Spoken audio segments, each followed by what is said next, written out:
Veni Creator Spiritus, et des tuorum visita, implesum per la gratia, quae creasti.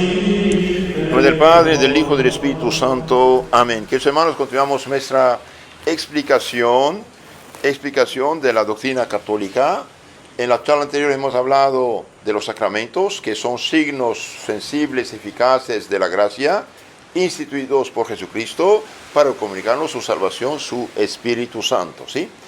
Hemos dicho que hay 5 sacramentos que solo el sacerdote puede dar, que son la confirmación, sacerdote obispo, claro, la misa, perdón de los pecados, confesión, santos óleos y hacer otro sacerdote. Hay 2 sacramentos cuyo ministro los esposos son los del matrimonio, y en caso de peligro de muerte, cualquier persona sabiendo bautizar, teniendo la intención de la iglesia, puede bautizar en caso de peligro de muerte. Ahora, ¿qué efecto principal tienen los sacramentos? ¿Cuál es el fin de los sacramentos? ¿Para qué sirven los sacramentos?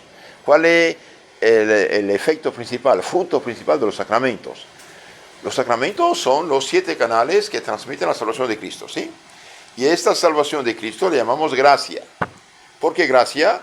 Porque es algo gratuito, Gracia en latín, don divino gratuito que Dios nos da por los méritos de Jesucristo para santificarnos y darnos el Espíritu Santo.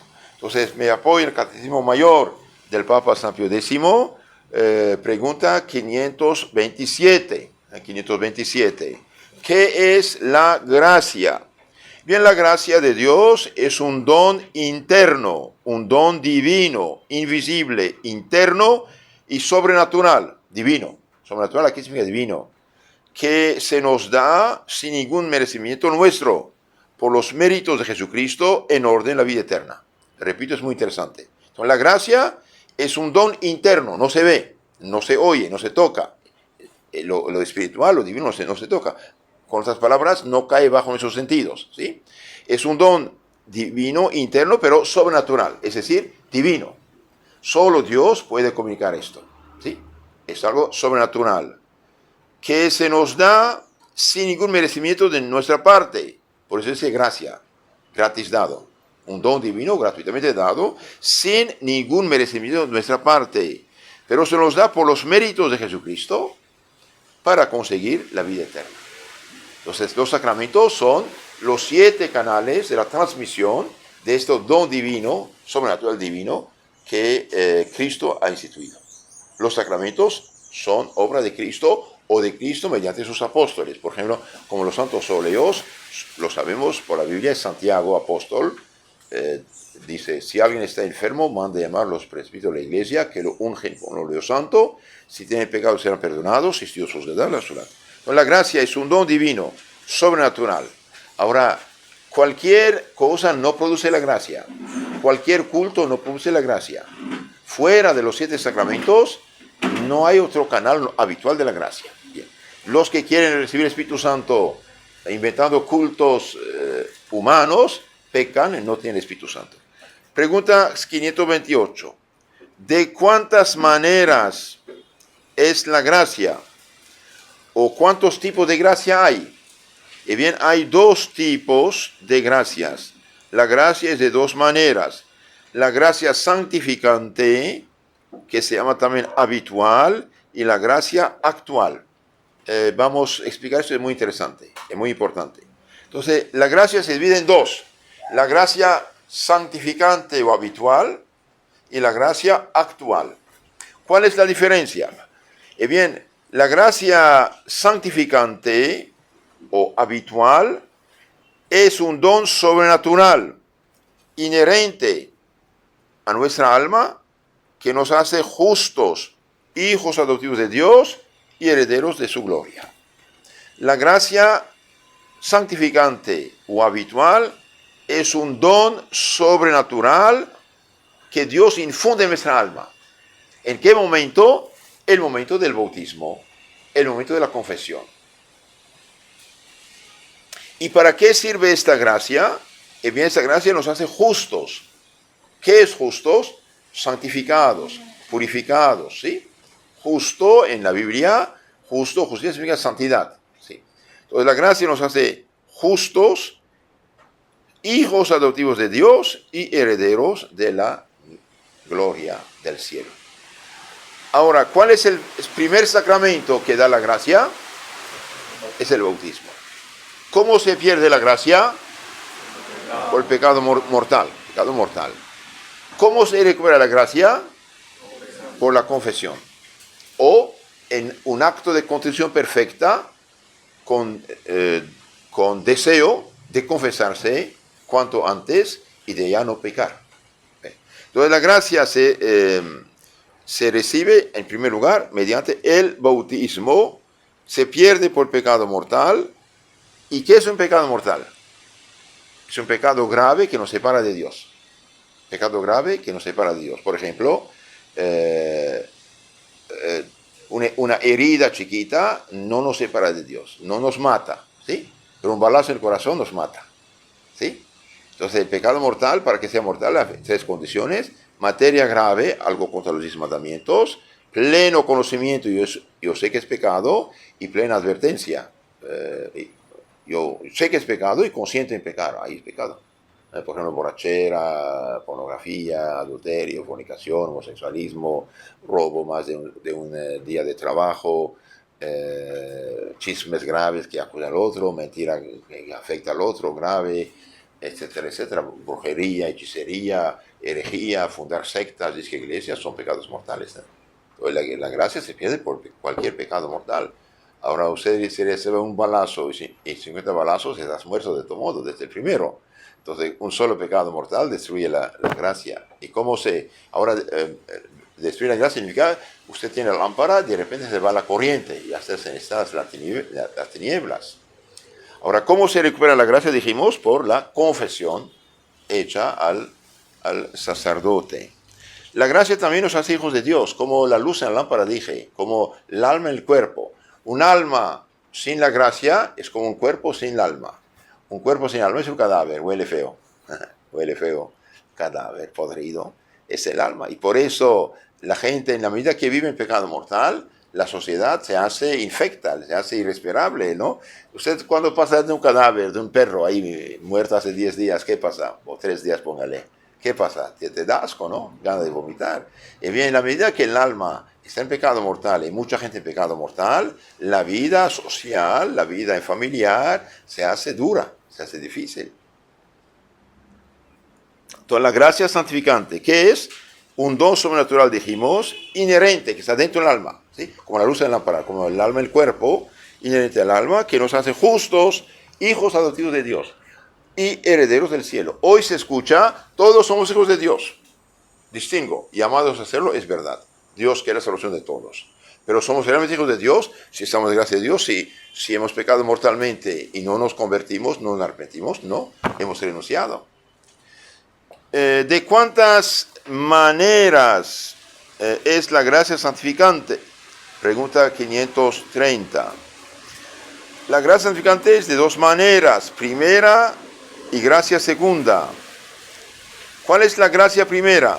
La gracia primera es aquella por la que el hombre pasa del estado de pecado mortal al estado de justicia. Por ejemplo, una persona que vivió en fornicación, adulterio, vicios, etcétera, está en pecado mortal, ¿sí? Se confiesa arrepentido, recupera la gracia. Entonces, de pecador va a ser justo, de sucio va a ser limpio, ¿sí? Esto es la gracia primera. Dios inyecta en el alma la gracia primera, sea para el bautismo, sea después de la confesión. Eso es gracia primera. ¿Y cuál es la gracia segunda? Es una gracia que aumenta la gracia primera. Entonces, el alma está en gracia de Dios, purificada, santificada, perdonada. Ahora comulga, por ejemplo. Comulga, se casa, se confirma, recibe los santos óleos, se hace... Entonces, hay aumento de la gracia. Entonces, la gracia primera es la que recibimos en el momento del sacramento, bautismo, penitencia. Y la gracia segunda es, la gracia ya está en el alma, pero crece. Por ejemplo, usted tiene 30 grados de luz, por ejemplo, y bien sube a 40, 80, 100, ¿sí? Sube. Entonces, incluso una persona en estado de gracia que se confiesa de pecados veniales, viene a tener la gracia inicial. Entonces, crece su santidad y crece al mismo tiempo su fe, su esperanza, su caridad, crecen todos los dones y virtud del Espíritu Santo. Hubo santos que se confesaban muy regularmente, ¿eh? No es que tienen pecados graves, pero por una persona, supongamos, hizo unas fechorías graves en su vida pasada, se convierte, se confiesa que está en gracia de Dios. Después un mes dice, ay, tal pecado, sí lo confesé, pero ahora siento mucho más arrepentimiento. Vuelve a confesarlo.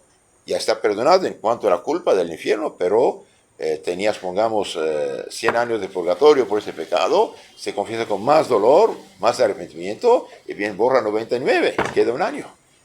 Por eso se puede confesar pecados ya confesados. No por la perdón del infierno, ser perdonados, pero por mayor arrepentimiento, mayor cercanía a Dios. Entonces la gracia segunda es toda gracia, aumento de gracia en el alma que está en la gracia de Dios ya, que está purificada, santificada, como la luz crece. ¿Qué es ahora pasamos a la gracia actual? Entonces dijimos la gracia santificante, ¿qué es? Es un don sobrenatural inherente a nuestra alma, que Dios derrama en nuestra alma, que nos hace ¿qué? Justos, hijos adoptivos de Dios y herederos, es decir, derecho al cielo. La gracia primera es la que recibimos en el bautismo o penitencia después del pecado mortal. La gracia segunda es todo crecimiento de la gracia de la santidad. Ahora, ¿qué es la gracia actual? La gracia actual, muy interesante. Gracia actual es un don sobrenatural que ilumina nuestra inteligencia, ilumina nuestra mente, mueve y conforta nuestra voluntad para que obremos el bien y nos abstengamos del mal. Entonces la gracia actual, Dios la da a todos, justos y pecadores. Justos para iluminar su mente, fortalecerlos contra la tentación y triunfar del mal. Pecadores para que se conviertan. Ahora esta gracia actual puede ser de diferentes maneras. Por ejemplo, usted lee un libro y ve que esta gente hace tantos sacrificios, esfuerzos y caridades, te mueve a ser más generoso, más sacrificado, más abnegado. Es una gracia actual. La gracia actual puede ser por un pecador como una cuerda. Una persona cae en un pozo profundo, ¿sí? Se rompe la columna. No puede salir. Le hace bajar una cuerda, se amarra. El hecho de amarrarse es consentir, es aceptar. Y lo sacan. Entonces la gracia actual, por ejemplo, un buen ejemplo, ¿no? Un amigo, una amiga hace bien, ¿por qué yo no? Como decía Santo Agustín, si estos aquellos pudieron, yo ¿por qué no? ¿Cuántas veces leyendo buenos libros uno dice, ay caray, no sabía todo esto, voy a mejorar? Una persona, por ejemplo, va a la iglesia y escucha el evangelio, escucha el sermón. Ay caray, si muere el pecado, ¿qué gana el hombre ganando el mundo entero si pierde su alma? Y si muero mañana va al infierno, va a confesarse. Esta palabra que escuchó era una gracia actual. San Antonio Abad era joven, sus papás murieron, va a la misa y escucha el evangelio. Si quieres ser perfecto, vaya a vender lo que tienes, con los pobres, toma tu cruz y sígame. Con esta palabra recibe una gracia, una iluminación de la inteligencia, va a dejar una parte de su patrimonio para su hermana, lo demás lo vende, lo da a los pobres y va al desierto, se hace monje, vivía más de 100 años. Incluso los mismos paganos decían a los poseídos del demonio, decían al demonio, si no te vas, llamo a Antonio, Antonio Abad. Sí. Entonces la gracia actual es bajo 1000 formas diferentes. Ahora, hay otra pregunta interesante de San Pío X, pregunta 534. ¿Podemos resistir a la gracia de Dios? Sí, podemos resistir a la gracia de Dios porque no destruye nuestro libre albedrío. Entonces hay gente que dice, pero padre, yo le dije tal cosa. Pues lo dijo, pero puede resistir. Una persona cae de un pozo, le hacen bajar la cuerda y no se amarra. No queda ahí. Tiene que colaborar. Pero cuidado, uno no puede resistir siempre.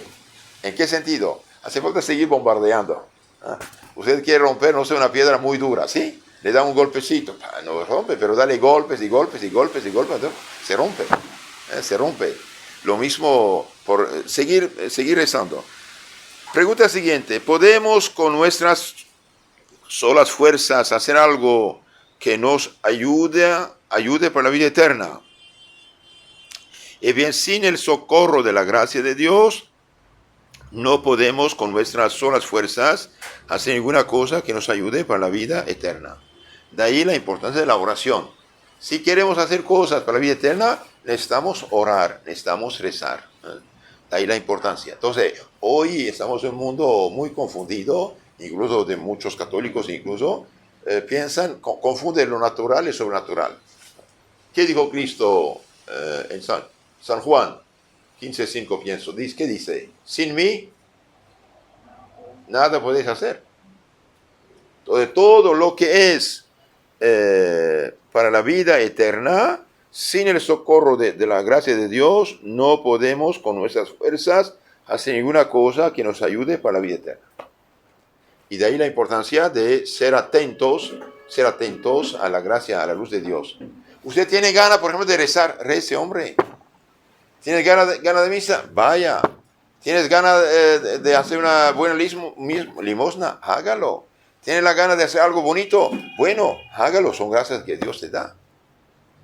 No decir después la gracia pasa y no regresa, dice Santo Agustín. ¿Cómo nos comunica Dios la gracia? ¿Cómo nos comunica Dios la gracia? Entonces la pregunta 536 es esta. ¿Cómo nos comunica Dios la gracia? Bien, Dios nos comunica la gracia principalmente por medio de los sacramentos y la oración también. Confiere en los sacramentos otra gracia, además de la santificante. Eso es muy importante, muy interesante esta. Entonces, además de la gracia santificante, los sacramentos dan otra gracia, que llamamos la gracia sacramental. Y bien, los sacramentos, además de la gracia santificante, confieren la gracia sacramental, la gracia del bautismo, de la confirmación, del sacerdocio, de la confirmación, del matrimonio, cualquier sacramento, ¿sí? Y bien, ¿qué es la gracia sacramental? La gracia sacramental consiste en el derecho que el sacramento da al que lo recibe de tener en tiempo oportuno las gracias actuales, ayudas, luces, necesarias para cumplir las obligaciones que impone el sacramento. Así, cuando fuimos bautizados, por ejemplo, recibimos el derecho de tener las gracias para vivir cristianamente. Cuidado, es muy importante esto. La gracia sacramental es muy importante. Analicemos esto. La gracia del bautismo, por ejemplo, nos da el derecho de pedir a Dios ayuda, y Dios nos concede de vivir cristianamente los votos del bautismo. Renuncia a Satanás, a sus obras, a sus seducciones.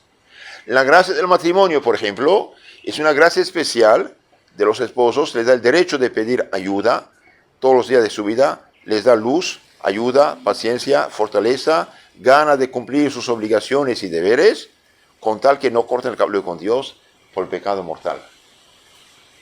Dios no es como un gerente que tiene 3 secretarias como que impiden a la gente de acercarse. Él mismo contesta su teléfono. Bueno, no es el teléfono, puede ser presente. Pero entonces, Dios, por ejemplo, a los esposos dice: yo te doy ayuda y socorro, luz y protección, paciencia y fortaleza, gana de cumplir con tus obligaciones y deberes, con tal que no estés en pecado mortal. En cualquier momento, una esposa, por ejemplo, ya que no puede con el esposo o los hijos, Dios mío, dame la gracia de mi matrimonio, ayúdame, y bien recibe ayuda, recibe luz, recibe paciencia, recibe fortaleza. La gracia de la confirmación, ¿qué es? Es la gracia que nos da de ser testigos de Cristo, militantes de Cristo, no tener vergüenza de decirnos cristianos y actuar como cristianos. Por ejemplo, usted es un viernes, estás viajando, para en camino a un restaurante, y bien pide pescado. Tengo carne, señor, yo te pedí pescado. Yo soy católico, respeto la abstinencia de carne de los viernes. ¿Sí? Entonces es algo importante. Un día leí en un libro que un católico estaba viajando llegó, pidió pescado y unos malvados ahí ignorantes haciendo sus bromas y pidiendo carne y más carne. También él pidió también además de pescado, pidió un bistec. Y él dice, bistec de ahora dele mi perro, dice. Los perros comen carne los viernes. Los cristianos no. Entonces, gracias de la confirmación. ¿Eres católico? Sí, señor. Y orgulloso de serlo. ¿Cuál es tu problema? Un sacerdote tiene la gracia del sacerdocio, cumplir con sus deberes, sus obligaciones. ¿Sí? Entonces, cada sacramento tiene una gracia especial del sacramento. El bautismo, gracias actuales de vivir cristianamente los votos, renunciar a Satanás, a sus obras, a sus seducciones. La confirmación de dar testimonio que somos cristianos, no tener miedo de mostrarnos cristianos. El matrimonio, de vivir cristianamente, quedar fieles, educar a sus hijos, aguantar, soportar los problemas matrimoniales, y etcétera, etcétera. Entonces, cada sacramento sí tiene su gracia. Repito esto. La gracia sacramental consiste en el derecho que el sacramento da al que lo recibe de tener en tiempo oportuno las gracias, luces, fuerzas actuales necesarias para cumplir las obligaciones que impone el sacramento. Cuando fuimos bautizados dijimos, hemos recibido el derecho de tener las gracias para vivir cristianamente. Ahora, si uno no pide, ahí no recibe. Ahí la importancia de la oración, cada día. Usted no puede confesarte cada día ni comulgar cada día, pero puedes sí rezar cada día y debes rezar. Dios mío, dame la gracia de mi bautismo. ¿Estás tentado por pecado mortal? Dios mío, dame la gracia de mi bautismo. Renuncia a Satanás, a sus obras, a sus adicciones. ¿Estás tentado de no mostrarte católico, esconde tu cruz o tu escapulario? Y bien, pólgalo sobre tu camisa. Dame la gracia de dar testimonio, Señor. Una mujer ya está cansada de aguantar el esposo, los hijos, quiere irse. Dios mío, dame la gracia de mi matrimonio, como la Santa Mónica, ¿no? Etcétera. Pedir esta gracia, pedirla. Los sacramentos, otra pregunta, ¿dan siempre la gracia a quien los recibe? Una pregunta muy interesante.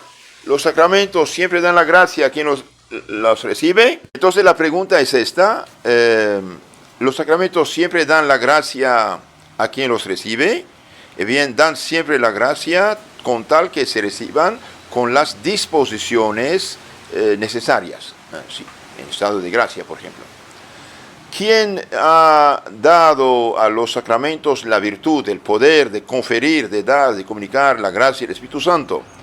Y bien, la virtud, fuerza que tienen los sacramentos de conferir la gracia, se las ha dado Jesucristo con su pasión y su muerte. Entonces, como los sacramentos son los 7 canales que transmiten al alma los frutos de la pasión y muerte de Jesucristo en la cruz. Es Jesucristo que los ha instituido. Por eso, inventar cultos y ritos, etcétera, etcétera, es diabólico esto. Fuera de lo que hizo Cristo en su iglesia, no hay nada que viene de Dios. ¿Cuáles son los sacramentos que confieren la primera gracia? Y bien, los sacramentos que confieren la primera gracia santificante, que nos haces hijos y amigos de Dios, son el bautismo y la penitencia. El bautismo a la persona no bautizada y la penitencia al cristiano bautizado por el pecado mortal. Estos sacramentos también se llaman sacramentos de muertos espiritualmente hablando, no muertos cadáveres espiritualmente hablando, ¿sí? Entonces un cristiano en pecado mortal, bien se confiesa, arrepentido, recibe la primera gracia porque la había perdido. Y por eso la más grande caridad que puede hacer un sacerdote es confesar. Confesar y predicar el arrepentimiento ayuda mucho. ¿Cómo se llaman estos sacramentos que dan la primera gracia? Acabo de decirlo. El bautismo y la penitencia se llaman, por esta razón, sacramentos de muertos, porque están instituidos principalmente para volver la vida de la gracia a las almas muertas por el pecado. Entonces, no es muertos como los mormones que bautizan muertos de siglos pasados, lo que es una tontera, es muertos espiritualmente hablando. Un cuerpo sin alma es un cadáver, un alma sin la gracia, pecado mortal es un cadáver. Entonces se resucita esta alma dándole derecho a la vida eterna. ¿Y cuáles son los sacramentos que aumentan la gracia en quien los recibe? O sacramentos de los vivos. Y bien, los sacramentos que aumentan la gracia en quien la posee ya son los otros 5 sacramentos: confirmación, Eucaristía, extremaunción u santos óleos, ¿qué más? Orden sacerdotal y matrimonio, los cuales confieren la gracia segunda, ¿sí? Aumento de la gracia. ¿Cómo se llaman por esta razón esos 5 sacramentos? Y bien, esos sacramentos, confirmación, Eucaristía, extremaunción, orden sacerdotal y matrimonio, se llaman sacramentos de vivos, porque los que los reciben han de estar sin pecado mortal. Esto es, ya vivos con la gracia santificante. Por ejemplo, una persona acaba de tener un pequeño enojo, o robó 3 pesos a su padre o a su hermano, se enojó un poquito, le echó una pequeña mentirilla. Estos son pecados veniales, pecados perdonables, pecados que no nos separan de Dios todavía. Si usted se arrepiente de esos pecados, ¿puedes comulgar? Sí. ¿Por qué? Porque no te separa de Dios. ¿Qué es lo que separa de Dios? Prohíbe el sacramento, los sacramentos, es pecado mortal. ¿Sí? Por ejemplo, si usted se enojó un poquito en el tráfico porque un necio para 5 minutos ahí no te deja pasar, no va también a agredirlo, puede matarlo, ahí sería grave, pero un pequeño enojo, una pequeña, son pecados veniales. Entonces, los pecados, los sacramentos de los vivos son los sacramentos que uno recibe teniendo ya la gracia santificante.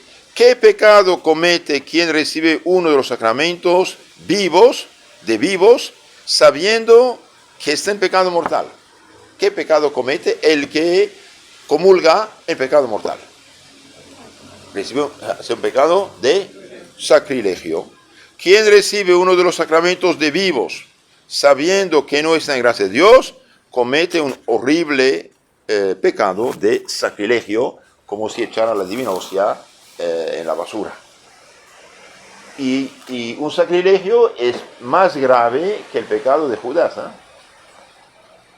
Un pecado de sacrilegio es más grave que el pecado de Judas, de Anás y Caifás. Es más de asesinar, es gravísimo esto. Es un pecado más grave que otro pecado. ¿Por qué? Porque eso va contra algo divino, a lo divino. ¿Cuáles son los sacramentos más necesarios para la salvación? ¿Cuáles son los sacramentos más necesarios para la salvación? Entonces, los sacramentos más necesarios para la salvación son el bautismo y la penitencia. El bautismo es necesario a todos, chicos y grandes, y la penitencia es necesaria a todos los que han pecado mortalmente después del bautismo. Supongamos una persona se bautiza, pasa 30 años sin ningún pecado mortal. ¿Anda bien? Anda muy bien. Todo bautizado en pecado mortal tiene que confesarse. Y la confesión es especialmente destinada a borrar el pecado mortal post-bautismo, después del bautismo, ¿sí? Pero si usted se confiesa en estado de gracia, aumenta la gracia y te da fuerza protectora contra el pecado futuro. Otra pregunta, 547. ¿Cuál es el más excelente de todos los sacramentos? Entonces, el más excelente de todos los sacramentos es la Eucaristía, porque encierra no solo la gracia, la santidad, sino a Jesucristo, autor de la gracia y de los sacramentos. Entonces, el sacramento más excelente de todos es la Divina Eucaristía, y es lo que Lutero ha destruido. Terminamos con esto. Nos quedan aquí unas preguntas más. ¿Qué sacramento puede recibirse una sola vez? Entonces, los sacramentos que pueden recibirse una sola vez son 3: bautismo, confirmación, orden sacerdotal.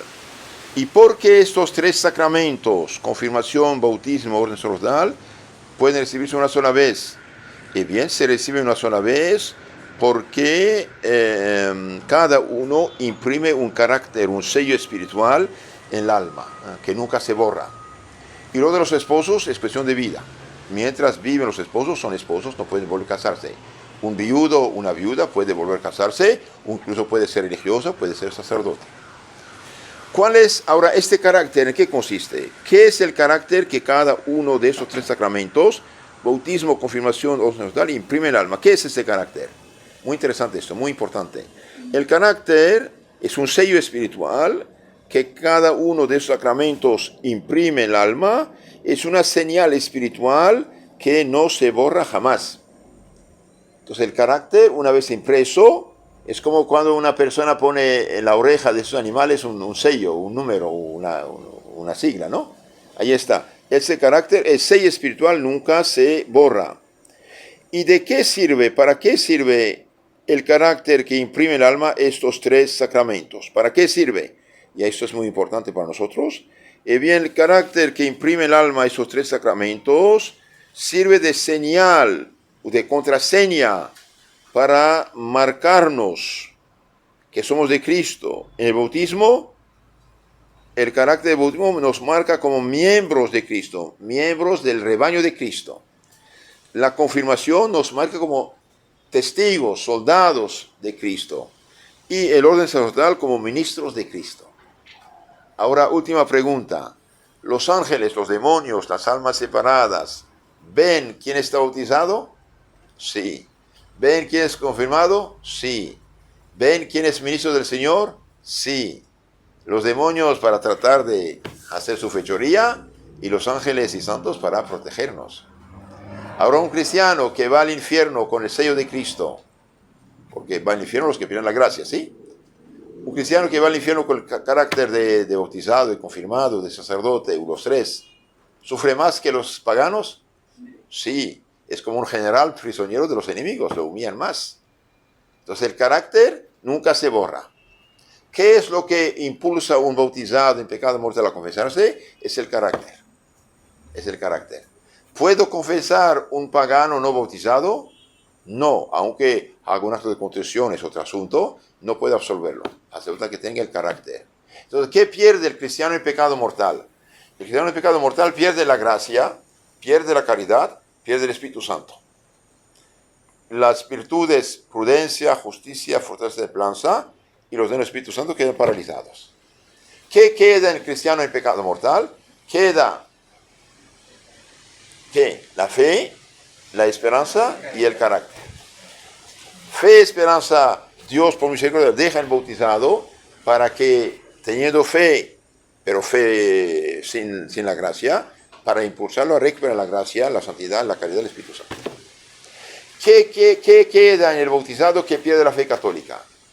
Por un católico que sea musulmán, budista o protestante. Y bien no queda nada, queda el carácter nada más. Pero este carácter va a ser tortura para él. Entonces el carácter en sí no salva. Para salvarse hace falta la gracia junto con la caridad. Y la gracia junto con la caridad hace prender el Espíritu Santo. Y alumbra la fe y la esperanza y activa prudencia, justicia, fortaleza de templanza y dones del Espíritu Santo. Entonces el cristiano en pecado mortal, ¿qué le queda? Fe, esperanza, el carácter. No salva. Para salvarse va a tener la gracia, la caridad del Espíritu Santo. Entonces el carácter nunca se borra, nunca se borra. Se cuenta en las vidas de los santos que un día unas personas, ya fue tarde para ellos, quedaron en una gruta, pasaron la noche. Y los demonios que pasan en las grutas también su tiempo, la noche se juntan y cada quien dice qué fechoría hizo. Dice a sus jefes. De repente escuchan un ruido, entonces dicen vayan a ver quién está ahí. El demonio va a ver, regresa, son vacíos, no se han bautizado, déjalos, no, son de nosotros.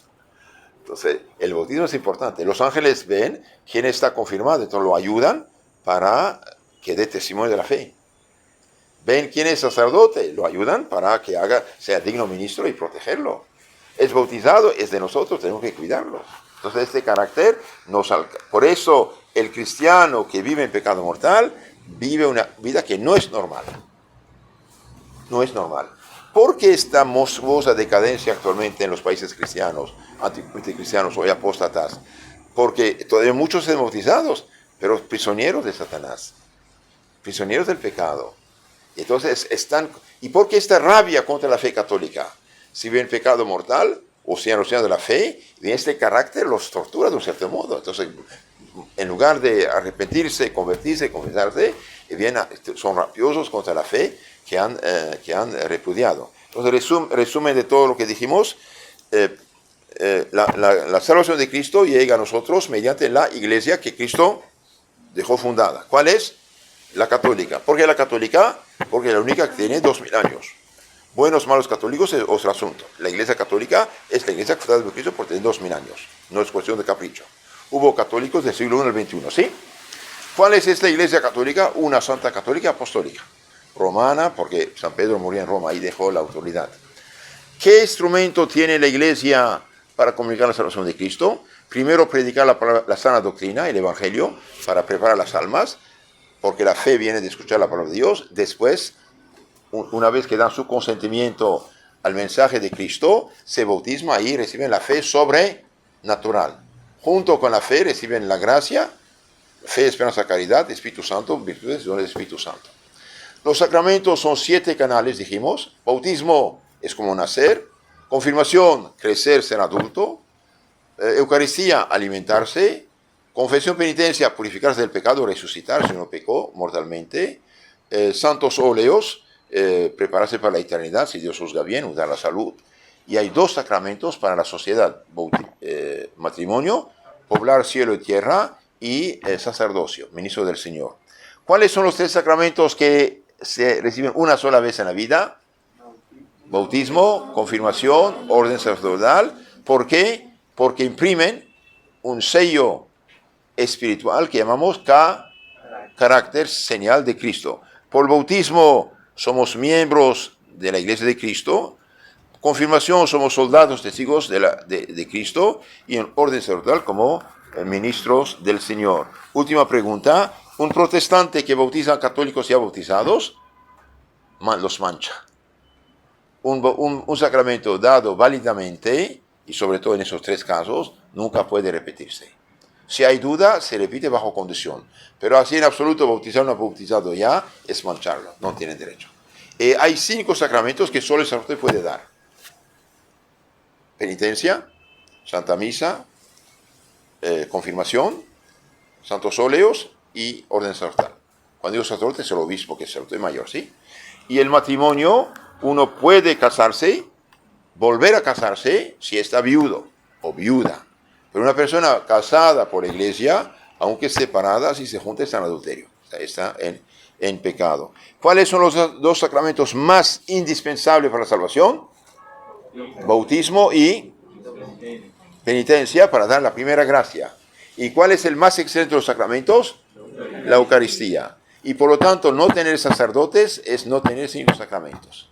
Y de ahí la importancia de tener familias numerosas y de trabajar por las vocaciones, de proteger los niños de la corrupción, para que, si Dios los llama a su servicio, se den a la vida religiosa. Que Dios los bendiga y la Virgen los cuide. Amén.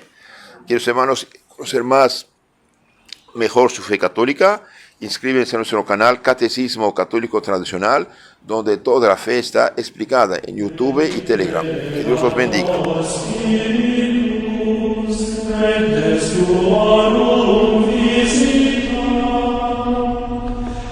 In